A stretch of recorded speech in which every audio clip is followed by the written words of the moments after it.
कडक उन्हाळ्यामध्ये आपण भरपूर असं पाणी पित असतो आणि पाणी पिल्यामुळे आपलं जेवणाचं प्रमाण मात्र कमी होतं. तर अशा वेळेला आपल्याला अशक्तपणा देखील जाणवायला लागतो.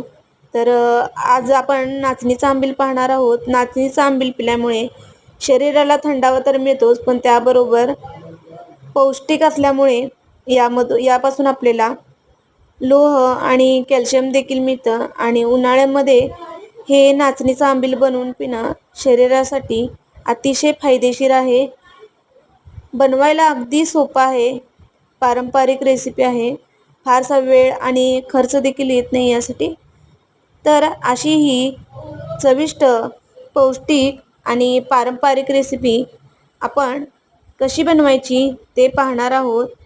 नाचणीच्या आंबीलचा संपूर्ण व्हिडिओ पाहण्यासाठी खाली दिलेल्या त्रिकोण बटनवरती क्लिक करा.